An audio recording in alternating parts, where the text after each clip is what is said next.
नमस्कार। चुनावी महासंग्राम में आप सभी का स्वागत है। मैं हूं आपके साथ आरेंद्र। 68वें गणतंत्र दिवस के मौके पर विजय चौक से ऐतिहासिक लाल किले तक देश की आन बान शान की शानदार नजारा आज देखने को मिला, जिसमें लंबे समय से चली आ रही भारत की अनूठी एकता में पिरोई विविधताओं वाली विरासत, आधुनिक युग की विभिन्न क्षेत्रों की उसकी उपलब्धियां और देश की सुरक्षा की गारंटी देने वाली फौज की क्षमता का भव्य प्रदर्शन देखने को मिला। हमारे गणतंत्र की खूबसूरती भी है हमारा लोकतंत्र, और लोकतंत्र की ताकत है देशवासी और उनके वोट की ताकत। देश आज गणतंत्र दिवस के जश्न में डूबा हुआ है, तो लोकतंत्र के पर्व की तैयारियां भी 5 राज्यों में जोर शोर से चल रही हैं, जहां पर चुनाव होना है। लोकतंत्र की मजबूती के लिए ये भी जरूरी है कि सरकारें जनता से लगातार संवाद भी स्थापित करती रहें। तो लोकतंत्र के महापर्व में क्या है जनता की उम्मीदें, क्या है उनके मुद्दे, इस पहलू को जानने की कोशिश की हमारे तमाम संवाददाताओं ने तमाम राज्यों में। तो सबसे पहले चलते हैं उत्तर प्रदेश, जहां के मतदाताओं से बात की हमारे सहयोगी संवाददाता अनुज यादव ने।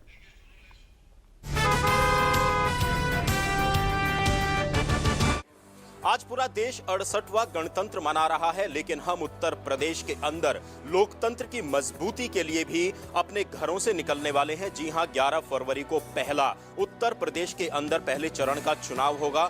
गणतंत्र की मजबूती के साथ साथ लोकतंत्र किस तरीके से मजबूत हो, इस पर बातचीत करने के लिए आज हमारे साथ इसी लोकतंत्र की मजबूत जनता हमारे साथ यहाँ पर है। इनसे बातचीत करेंगे। लोकतंत्र मजबूत के लिए मैं ये कहना चाहूँगी कि यस, हमें एक करप्शन फ्री समाज की ज़रूरत है। करप्शन फ्री यानी कि हर व्यक्ति आप हर डिपार्टमेंट में जा सकते हैं। जहाँ पर भी हम किसी भी डिपार्टमेंट में जाते हैं, वहाँ बिना पैसे, बिना लिए, यानी कि बिना धोखाधड़ी के काम नहीं होते हैं। तो हम लोग एक ऐसी गवर्नमेंट की रिक्वायरमेंट करना चाहते हैं, एक ऐसी गवर्नमेंट हम चाहते हैं कि यस, वो हमारी दलीलों को सुने। जहाँ पर लोगों को ज़रूरत है शिक्षा, एजुकेशन, हर तरह की प्रॉब्लम समाज में है, हर तरह की प्रॉब्लम के सोल्यूशन के लिए एक ऐसी गवर्नमेंट चाहिए जो पूर्ण रूपेण ऐसी सरकार हो जो पब्लिक की सुने और पब्लिक की सुने, करप्शन खत्म हो, इस तरह की सरकार हो। आज आपने 68वां गणतंत्र मनाया, लेकिन एक गणतंत्र वास्तव में क्या उतना मजबूत हो पाया जितना होना चाहिए? नहीं, उसमें अभी जरूरत है कि गणतंत्र में गणतंत्र सबके लिए है, सबका है, सबके द्वारा है। इसलिए मैं चाहूंगी कि गणतंत्र तब मजबूत होगा जब हर व्यक्ति बढ़ चढ़ करके भाग लेगा, हर आदमी ये जाने मेरे वोट की कीमत क्या है और मेरा एक वोट ना देने से क्या हो सकता है, और वोट देने से मैं कितने अच्छे प्रतिनिधि को चुनकर के एक अच्छी सरकार को क्रिएट कर सकता हूँ। गणतंत्र तभी मजबूत हो सकता है जब उसमें हर व्यक्ति की, हर वर्ग की भागीदारी हो। आप बताइए किस तरीके से आप बढ़ चढ़कर लोकतंत्र की मजबूती के लिए इन विधानसभा चुनाव में काम करना चाहेंगे? जो लोग बूढ़े हैं, बच्चे हैं, उन सभी को वोट देने के लिए प्रेरित करेंगे। सबसे पहली बात है, अगर हम लोकतंत्र को मजबूत करना चाहते हैं तो शुरुआत हम अपने आप से करें। अच्छा नेता चुनकर अपने ऊपर भी कुछ जिम्मे काम लें। ये नहीं है कि सारा गवर्नमेंट ही करेगी। लोकतंत्र है तो लोकतंत्र में लोगों को लेकर, जनमत को लेकर अच्छे नेता को चुने और उस काम को करें। भ्रष्टाचार है, अगर हम रिश्वत नहीं देंगे तो लोग लेंगे कैसे?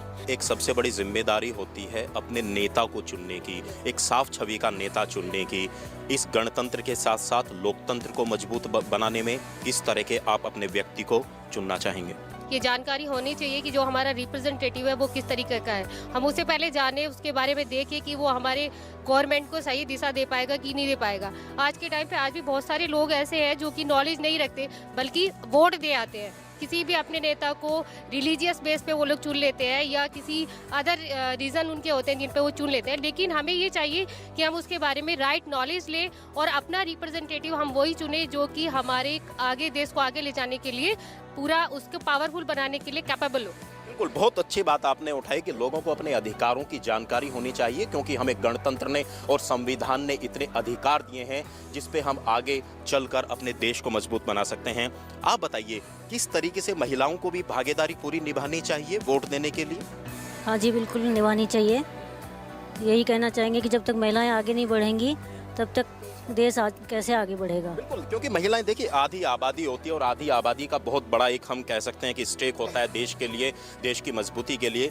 आप बताइए किस तरीके से आप देखना चाहते हैं कि हमारा लोकतंत्र जो है लगातार जो है आगे बढ़ रहा है, लेकिन ये मजबूत किस तरीके से हो सकता है और वो कौन से कदम हैं जो एक आम आदमी को भी उठाने चाहिए अपने अधिकारों को ध्यान में रखते हुए? युवा और बच्चों को इसमें आगे आना पड़ेगा, इसमें बुजुर्गों की सहायता करनी पड़ेगी और अपने मतदान के साथ साथ अपने सहयोगी अड़ोस पड़ोस को इसमें अच्छी शिक्षा और अच्छा स्वास्थ्य बना रहे सबका, तो इसके लिए सहयोग होना चाहिए। बहुत अच्छी बात इन्होंने कही कि अपने जो आसपास के लोग हैं उनको भी जागरूक करने का जो कार्य है उन लोगों को करना होगा जो खुद स्वयं में जागरूक हैं। एक बार मैं फिर आपके पास आना चाहूंगा।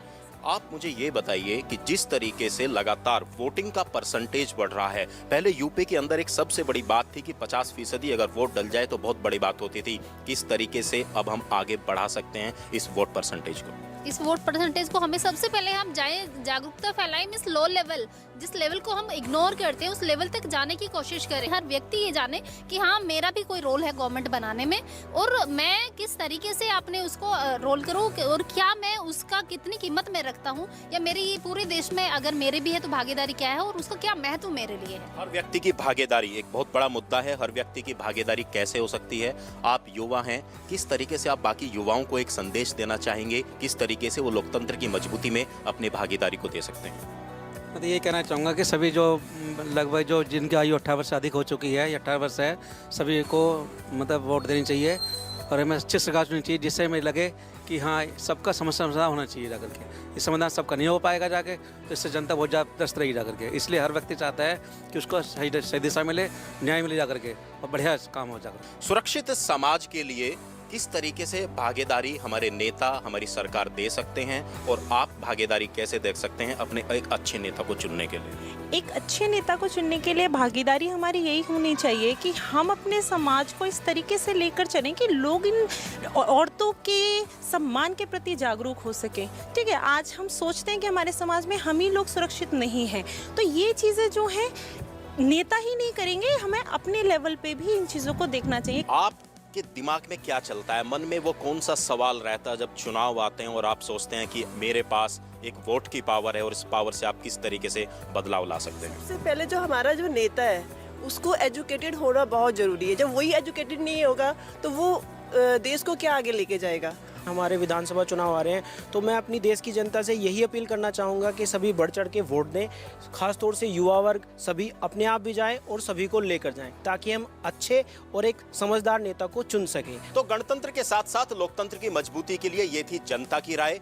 लोग अब जागरूक हो रहे हैं, अपनी नई सरकार चुनना चाहते हैं, ऐसी सरकार जो उनके लिए काम करे, जो उनके लिए इस इलाके में बदलाव करे। और लोकतंत्र की मजबूती का मुझे लगता है कि सबसे बड़ा कारण हमारी ये जनता ही बन सकती है जब ये अपने घरों से वोट देने के लिए निकलेगी अपनी एक नई सरकार, स्थायी सरकार चुनने के लिए। अपने कैमरामैन भीम सिंह के साथ अनुज यादव, डीडी न्यूज।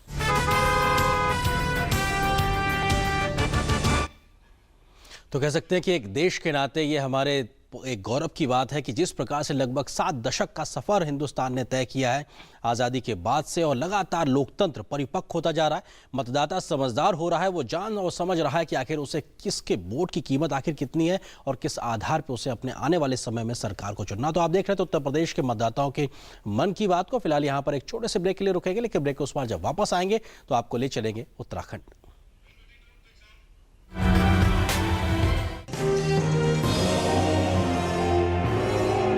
एक भारत सरदार पटेल डिजिटल प्रदर्शनी देखने के लिए आप सादर आमंत्रित हैं। The new India insurance company limited, Bharat की प्रमुख बहुराष्ट्रीय साधारण बीमा कंपनी की तरफ से सभी भारतवासियों को गणतंत्र दिवस की शुभकामनाएं। अब मैं अपने लाइफ की सबसे बड़ी मूवमेंट लीड करने जा रहा हूँ जो इंडिया के लिए बहुत जरूरी है। आपको खड़ा होना पड़ेगा मेरे साथ टीम स्वच्छ भारत मिशन का हिस्सा बनकर, और हम सब मिलकर एक ऐसा इंडिया बनाएंगे जहाँ हर कोई टॉयलेट यूज करता हो, क्योंकि जब सब टॉयलेट यूज करेंगे तो सब प्रोग्रेस करेंगे।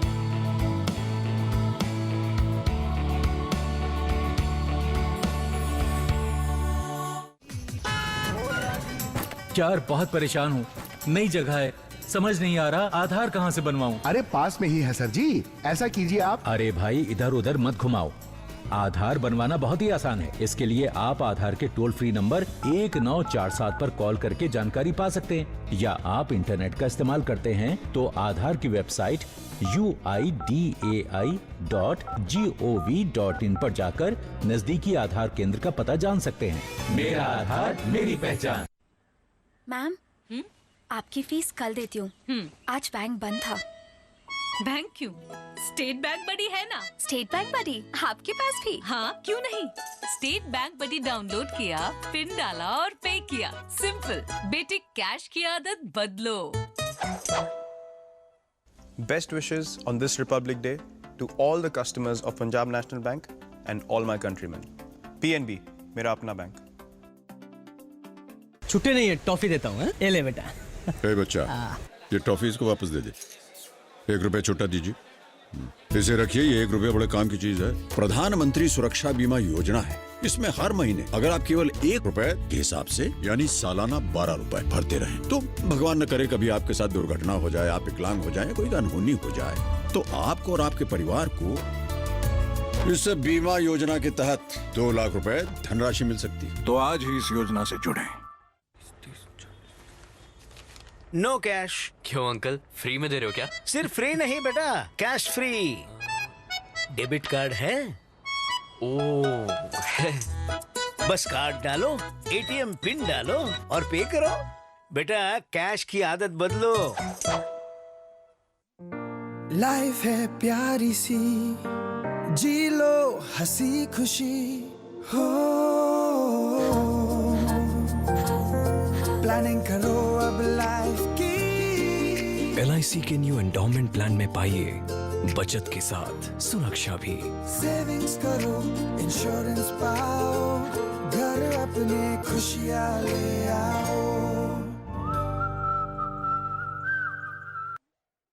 प्रधानमंत्री जीवन ज्योति बीमा योजना। इस योजना के तहत सिर्फ 1 रुपया प्रतिदिन जमा करने के हिसाब से आपको मिल सकता है 2 लाख रुपए का जीवन बीमा। आपके बाद आपके परिवार का जीवन बिना रुके चलता रहे, इसलिए आज ही इस योजना से जुड़ें। और ब्रेक के बाद आपका स्वागत है। आप देख रहे हैं चुनावी महासंग्राम। और ब्रेक पे जाने से पहले हमने जानने की कोशिश की थी कि किस प्रकार से उत्तर प्रदेश के मतदाताओं के मन में तमाम बातें हैं आने वाले विधानसभा चुनाव और सरकार के गठन को लेकर। आप चलते हैं उत्तराखंड इन दिनों बेहद सर्द मौसम की गिरफ्त में है, लेकिन सर्द मौसम होने के बावजूद भी वहां पे राजनीतिक पारा अपने पूरे शबाब पर है। नेताओं की बयानबाजी हो, उनके दल बदलने की बात हो, टिकट ना मिलने के बाद के झगड़े हो, सबको जनता बड़ा खामोशी से देख रही है। लेकिन जनता के जहन में क्या कुछ चीजें चल रही हैं, क्या कुछ मुद्दे उनके मन को कचोट रहे हैं, जानने की कोशिश की हमारी संवाददाता रमा त्यागी ने।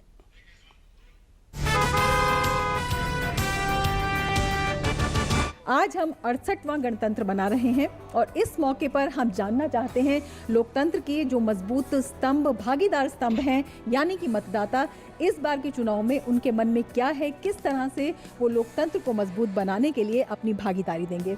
सबसे पहले आपसे जानना चाहेंगे। पहले ये कहूँगा कि भ्रष्टाचार मुक्त लोकतंत्र, जब हमारा आज 68वां वो है लोकतंत्र है, भ्रष्टाचार से मुक्त हो और ऐसे आदमी को हम आने वाले चुनाव में खड़ा करें। आप क्या चाहते हैं, किस तरह से आप चुनाव में पार्टिसिपेट करना चाहते हैं, क्या कुछ आपके दिमाग में इस बार के मुद्दे हैं? हम आपदा से ग्रसित हैं। पिछले 4-5 सालों से ही नहीं बल्कि 1991 से हम भूकंप की त्रासदी झेल चुके हैं और तब से निरंतर हम आपदाओं से यहाँ पर ग्रसित हैं। दूसरा, हमारे यहाँ सबसे बड़ा मुद्दा रोजगार का हो गया है।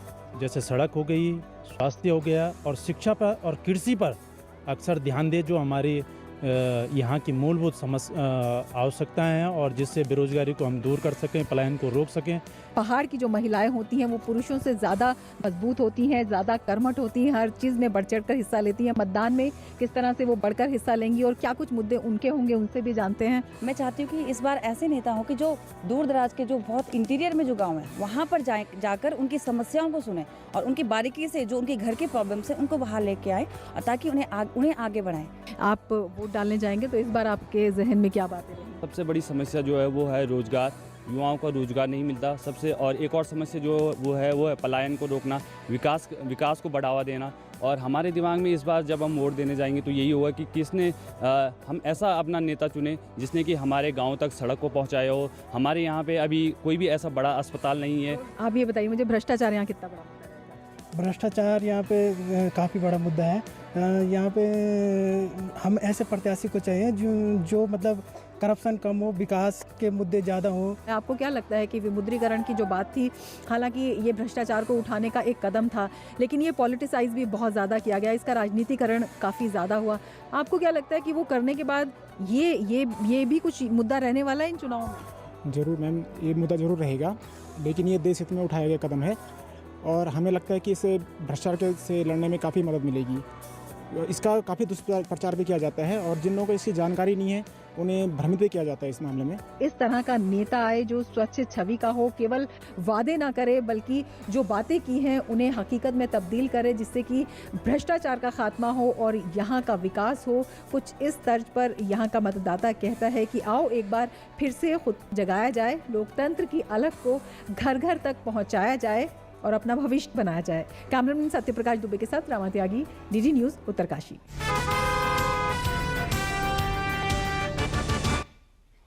तो कह सकते हैं ये जनता है, सब जानती है और अपने वोट की ताकत को भी पहचानती है। तो आप उत्तराखंड से देख रहे थे वहां के मतदाताओं के मन की बात। फिलहाल एक छोटे से ब्रेक के लिए रुकेंगे, लेकिन ब्रेक के उस बार जब वापस आएंगे तो आपको ले चलेंगे पंजाब और गोवा भी। Best wishes on this Republic Day to all the customers of Punjab National Bank and all my countrymen. PNB, मेरा अपना bank. Petroleum products will not last forever. There is an urgent need to conserve these scarce resources like diesel and fuel by adopting good driving habits, better maintenance of vehicles, by use of public transport instead of own vehicles. So friends, let us contribute in saving the fuel and help the nation. Download the PCRA Android app to know more about saving fuel. Issued in public interest by Petroleum Conservation Research Association, Government of India. The new India assurance company limited, Bharat की प्रमुख बहुराष्ट्रीय साधारण बीमा company की तरफ से सभी भारतवासियों को गणतंत्र दिवस की शुभकामनाएं। अरे भाई रमेश सर, आज मैं तुम्हें कैश नहीं दे पाऊंगा, बैंक से निकालना भूल गया। अरे सर, कैश वैश छोड़िए। अरे ये देखो सर, SBI पे डाउनलोड करो, रजिस्टर करो, पेई का VPA डालो, बस हो गया ट्रांसफर। सिंपल भी बिल्कुल सेफ भी। सर कैश की आदत बदलो। प्रधानमंत्री जीवन ज्योति बीमा योजना। इस योजना के तहत सिर्फ 1 रुपया प्रतिदिन जमा करने के हिसाब से आपको मिल सकता है 2 लाख रुपए का जीवन बीमा। आपके बाद आपके परिवार का जीवन बिना रुके चलता रहे, इसलिए आज ही इस योजना से जुड़ें। No cash. क्यों अंकल, फ्री में दे रहे हो क्या? सिर्फ फ्री नहीं बेटा, कैश फ्री। डेबिट कार्ड है? बस कार्ड डालो, ATM पिन डालो और पे करो। बेटा कैश की आदत बदलो। जैसे मेरा बैट है खास मेरे लिए, वैसे ही Valvoline इंजन ऑयल है परफेक्ट मैच इंजन्स के लिए। Change to Valvoline, be unstoppable. भाई आज जल्दी जाना है। इतनी जल्दी क्या है? अरे मेरा आधार खो गया है, दोबारा बनवाने तो जाना ही पड़ेगा। आजकल आधार की जरूरत तो पड़ती ही है।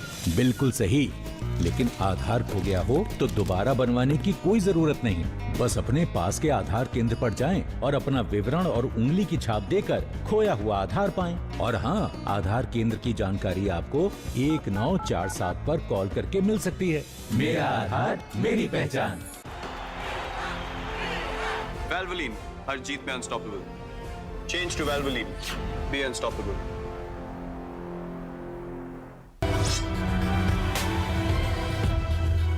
तो चुनावी महासंग्राम में अब रुख करते हैं गोवा का। गोवा में आने वाली 4 फरवरी को वोटिंग होनी है, तो ऐसे में क्या कुछ चीजें मतदाताओं के मन में चल रही हैं, जानने की कोशिश की हमारे सहयोगी संवाददाता शिशिर शेलार ने।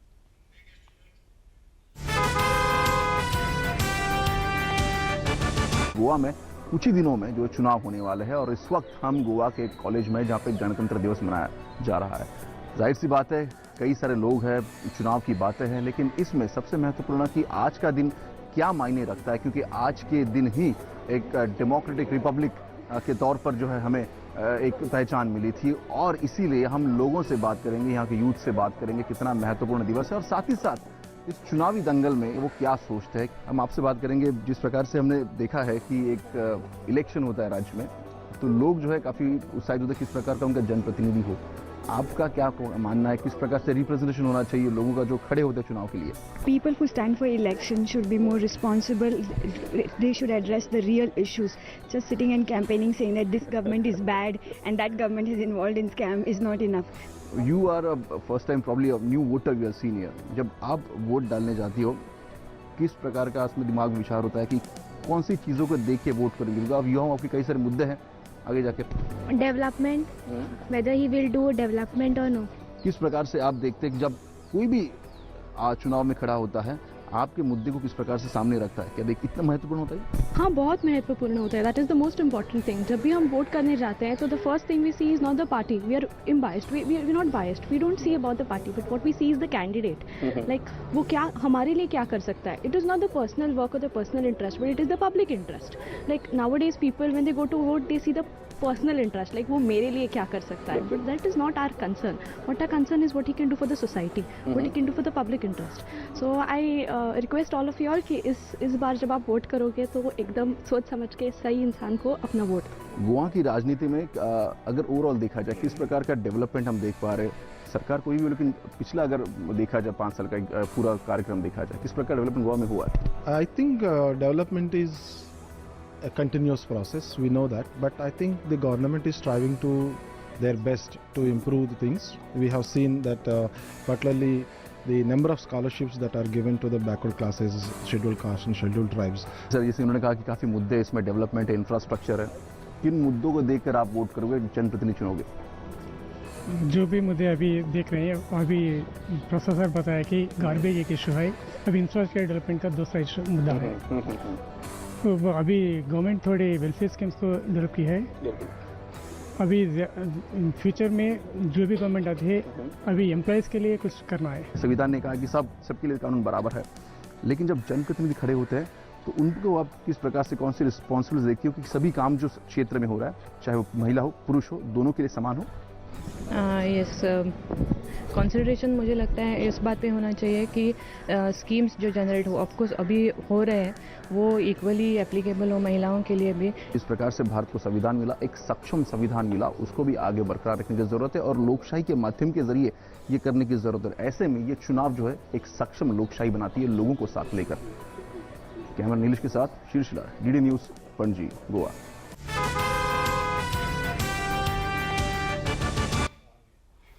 तो आप देख रहे थे कि गोवा के मतदाताओं के मन में आखिर क्या कुछ चीजें हैं। और अब गोवा के बाद रुख करते हैं पंजाब का, क्योंकि पंजाब में भी एक ही चरण में 4 फरवरी को मतदान होना है।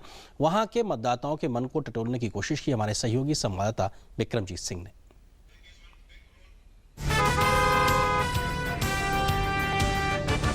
देश आज 68वां गणतंत्र दिवस मना रहा है, लेकिन पंजाब में इस गणतंत्र दिवस के साथ साथ लोकतंत्र का महापर्व यानी चुनाव भी मनाया जा रहा है। हमारे साथ जालंधर में कुछ लोग मौजूद हैं, यहाँ के स्थानीय लोग हैं, अनुभवी लोग भी हैं, युवा लोग भी हैं। आइए उनसे जानते हैं कि ये जो चुनावी पर्व है गणतंत्र दिवस के मौके पर, ये कैसे लोगों के साथ ये बयान करते हैं। आइए इनके साथ कुछ बातें साझी करते हैं। हमारे जो जवान पीढ़ी है इसकी बहुत आशा है, क्योंकि उनको काम चाहिए, रोजगार चाहिए और विद्या चाहिए। पंजाब को सर कहा जाता था कि ये जय जवान और जय किसान, तो आप क्या लगता है कि अब किसानों की और जवानों की कहीं ना कहीं कमी पंजाब में है, या पंजाब में अभी भी उसी प्रकार का जोशो खरोश है? पंजाब के किसानों ने हरी इनकलाब लियांदा, सारे हिंदुस्तान में पंजाब ने खेती की इतनी पैदा की कि सेल्फ सफिशिएंट हम हो गए। लेकिन अब जो प्रॉब्लम है, नशे की प्रॉब्लम आ गई है। हमारे कुछ जो नौजवान हैं वो नशे में व्यक्त हो गए हैं, कुछ उनकी आदतें खराब हो गई हैं, और पार्टी हम चाहते हैं कि ऐसी पार्टी आए जो नौजवानों को अच्छा बनाए और सही दिशा में लाकर इनकी तरक्की कराए। पंजाब का नौजवान है और नशे की तरफ जा रहा है, और लगता नहीं कि सभी पॉलिटिकल पार्टीज को, क्योंकि सामाजिक समस्या है, मिलकर काम करना चाहिए?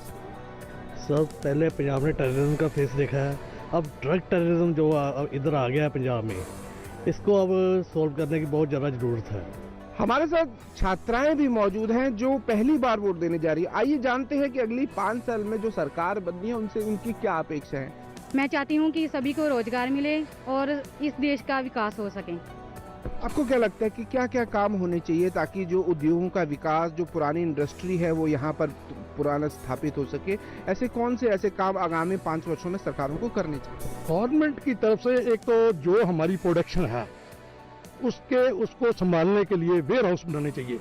हमारी प्रोडक्शन है, हम जाके यहाँ बाहर रॉ मटेरियल भी बाहर से लाते हैं और माल भी साउथ इंडिया में और कैलकाटा में और दूसरे स्टेटों में बेचते हैं, और जो फालतू माल है वो यहाँ पड़ा रहता है। जैसे किसान है उसका आलू ज़्यादा हो जाता है, प्याज ज़्यादा हो जाता है, सीजन में तो उसका प्याज जो है वो बिकता है 40 रुपए किलो, अभी वो 4 रुपये 3 रुपये किलो बिक रहा है, क्योंकि गवर्नमेंट संभाल नहीं रही। पंजाब को किसानी के लिए जाना जाता था, लेकिन किसानों की काफ़ी समस्या है। आपको क्या लगता है कि क्या क्या उपाय जो है आगामी 5 वर्षों में सरकार को करने चाहिए ताकि जो किसानी है वो एक बेहतर व्यवसाय बन सके? आज की डेट में एग्रीकल्चर का बहुत ही जो हिसाब है वो बहुत खराब हो चुका हुआ है। उसमें यूरिया की तरह पेस्टिसाइड इतने यूज़ हो रहे हैं जिससे कैंसर फैल रहा है पंजाब में।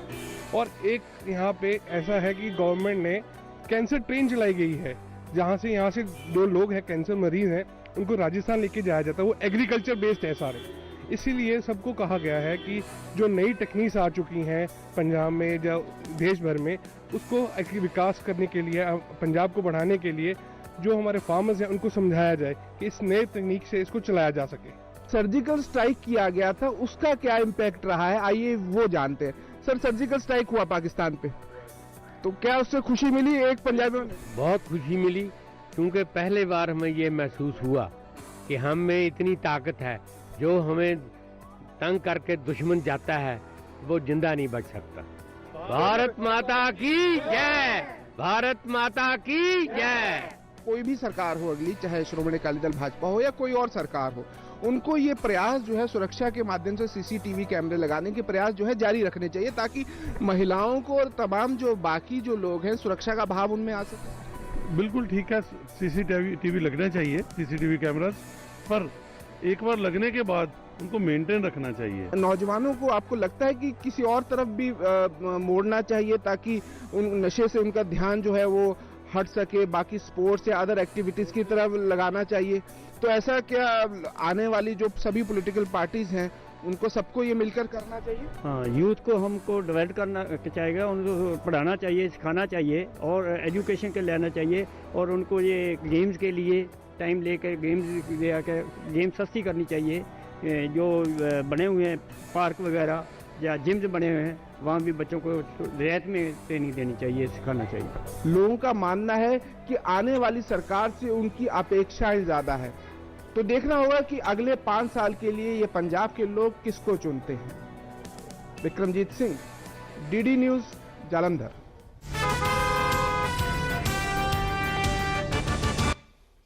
तो आप देख रहे थे पंजाब के मतदाताओं के मन में आखिर क्या चीज़ है, कैसी वो सरकार चाहते हैं। तो चुनावी महासंग्राम के आज के इस अंक में इतना ही, लेकिन दूरदर्शन न्यूज़ की ओर से उन तमाम मतदाताओं से हमारी अपील है कि जिन भी राज्यों में, जिन भी क्षेत्रों में आने वाले दिनों में वोटिंग होनी है, अपने घरों से ज़रूर निकले और अपने वोट की कीमत को पहचानते हुए अपना मतदान ज़रूर करें। आज के लिए बस इतना ही, नमस्कार।